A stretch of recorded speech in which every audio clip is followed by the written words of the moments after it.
Hello everyone, this is Snow Leopard. In this video, I'm going to talk about academic discussion task. TOEFL writing is always one of the toughest sections in the whole TOEFL exam, especially the academic discussion task, which requires independent writing. And this task is so important that even after the upcoming TOEFL reform in 2026, which is going to cut off half of the questions in the TOEFL exam, this task still remains. If you always feel overwhelmed while looking at this task, not sure how to write a high score answer, not sure about the grading standard of the whole essay in this task, you've come to the right place. Because after taking 2 TOEFL exams and scored 28.5 in average in the writing section, I'm going to tell you everything I knew about this task. So in this video, I will break this task down into 2 core question types and show you a set of reliable templates that can consistently help you to reach the top score. Now let's get started. First of all, let's first have a look at about the requirement of this task. This is basically what this task will look like. It will show you an introduction that your professor is teaching a class and asking you a question which requires you to write a response. In your response, you should do the following. First, express and support your opinion. Secondly, make a contribution to the discussion in your own words. An effective response will contain at least 100 words. And then you'll see 3 people talking. The first one is your teacher, asking you a question, such as, do you agree with A or B?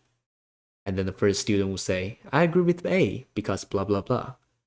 The second student will say, oh, I agree with B because of another reason. This question might look pretty overwhelming at first, such as, what does make a contribution to the discussion supposed to mean? And how should I form my opinion? Well, let me decode all of these for you. Basically, making a contribution to a discussion means you should respond to these 2 students at the first sentence in the first paragraph of your essay. And this response could be really simple. All you need to say is, oh, I agree with Claire, or oh, although Kelly makes a fair point, but I have some other opinions. And then it is time for you to express your own opinion. After that, you need to state 2 supporting reasons for this opinion. And usually we intend to do this, include all these 2 reasons in 1 sentence, just to save more time, Then, in paragraph 2, you need to explain why reason 1 support your opinion in detail, providing a full, logical, consistent argument and a detailed example, which you could be totally making that up just to prove your point. After that, also explain reason 2, but briefly, just in 1 sentence. So now let's look into 2 types of questions. The first type of questions, I'd like to call it the close-ended question. Here I have an example in the TOEFL official 40 question. In this problem, the professor said, ask you, do you think that it is a good idea for companies to encourage younger employees to mentor senior coworkers? So basically, this is a 2 options question. You'll either answer, yeah, I think it's a good idea, or I don't think it's a good idea. And that is exactly what Claire and Kelly did. Claire thinks it's a good idea, Kelly doesn't. So apparently, we also need to choose from these 2 options, which means we'll agree with either Claire or Kelly. That means we need to object the other guy, and that determines how will we respond to them. For example, in this question, we agree with Claire. So the way I respond to them is like, although Kelly makes a fair point, but I agree with Claire's opinion on this topic. But then what is important is that although you agree with Claire that allowing young people to mentor people older than them is good, you need to provide 2 different reasons other than Claire. Otherwise, you're just not independent enough from Claire. You're basically trying to follow her path, and that is not going to help you get a high score. So my reason provided here is that allowing young people to mentor people older than them could be highly beneficial for both the mentee and the whole company. So this is the way I put two reasons into one sentence. Instead of stating two reasons separately, I said it is beneficial and then put two acceptors there. The first acceptor is the mentee, which is the senior employee. The second acceptor is the whole company. This way, we save more time. And some people might ask, oh, didn't you just say your two reasons should be different from Claire's reason? But Claire said this whole process is an ideal way for senior employees to learn new skills. It sounds very similar for like your reason one, like the whole thing is beneficial for the mentee. Well, let's look at paragraph 2. To illustrate in paragraph 2, the first thing I do is to illustrate what kind of way would this process be beneficial to a senior employee. What I said here is that for a senior employee, the whole process could be a learning experience because those senior employees, as a person who is already fully experienced in his work, with new techniques, he might figure out a way to revolutionize the workflow. Basically, what I said is, since the senior employee already has the experience, and then after combining with these new techniques, he will come up with new ideas. This is totally different from what Claire is speaking about. And then I made up an example just to prove this point. I said, for example, in my mother's company, at first, all the documents are isolated in separate computers. So it is unsafe, right? It is very outdated.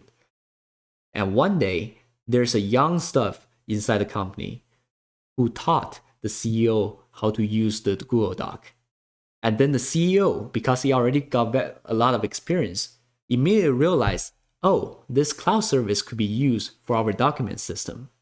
So in this case, it proves my point that it's not this young staff himself who teaches CEO to put the document system online. It's the CEO, after learning the new technology, realized they could do it this way.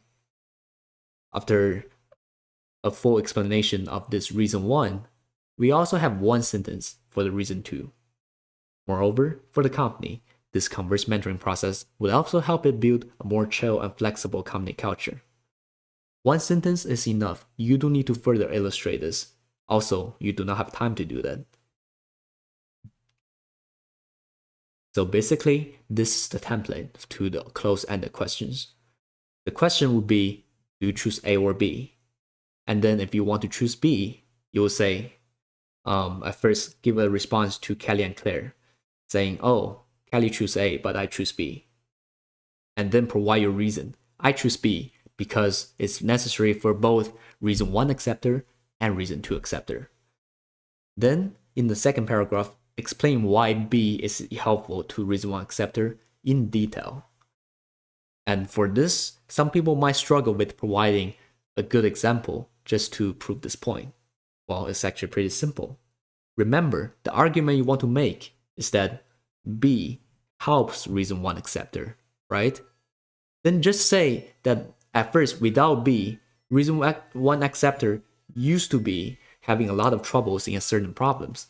But then, after it got B, the problem is solved or the problem is avoided. Doesn't this already prove your point? After this, just allow one more sentence for the reason 2 acceptor as well. Saying, moreover, for the reason 2 acceptor, B is also beneficial.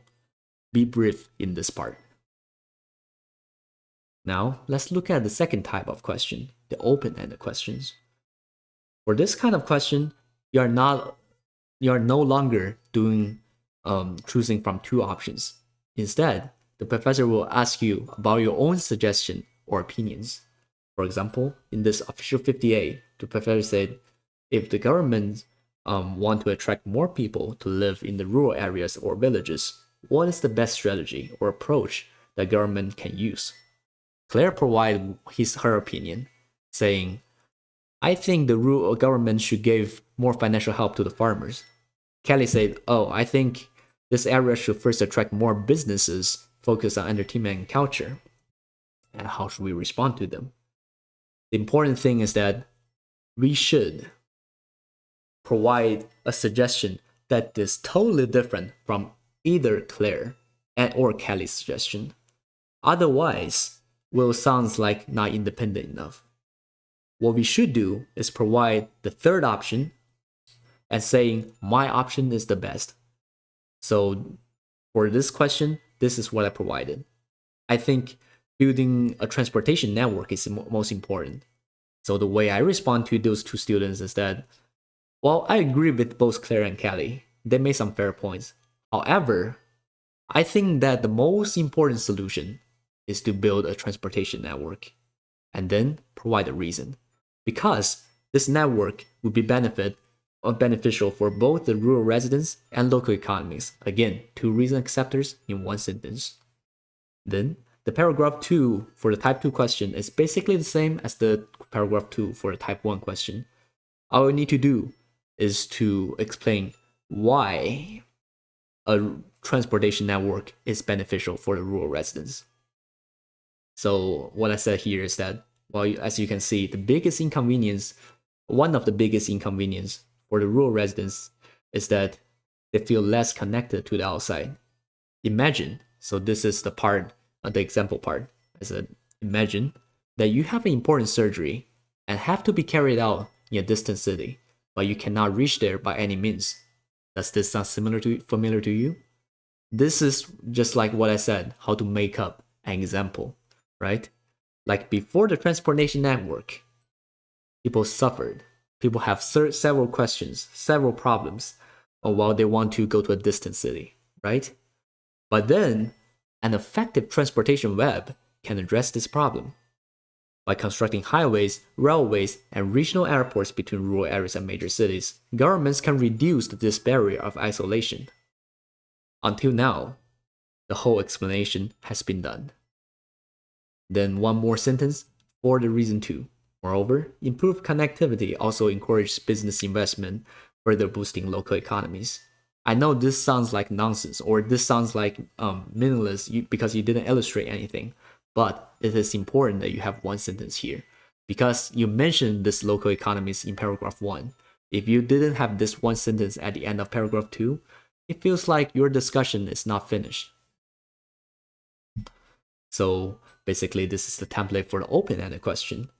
The paragraph 2 is totally identical with the close-ended question template, while the paragraph 1 has slightly difference. Basically, you need to provide a new approach, a new suggestion other than Claire and Kelly's, and then respond to them differently. This will be all the things I got for this question. At last, here are some tips. So first of all, we are now in the AI age. ChatGPT is almost as good as any teacher you can find teaching TOEFL. The way I prepared this question is that I wrote my essays, submitted to ChatGPT, and received feedback from it. I let it to grade my essays based on the ETS standard. It is really helpful. Use it. Secondly, you only got 10 minutes for this question. Time is limited. Focus on finishing the structure, making the whole essay logical and consistent. That is what will secure you a high score. The grammar and vocabulary, those typos, grammar mistakes, they are not important. Don't keep your mind on them. And that will be all for my today's sharing. If you find the slides useful and want to have it or have the template, feel free to leave a comment. Thank you.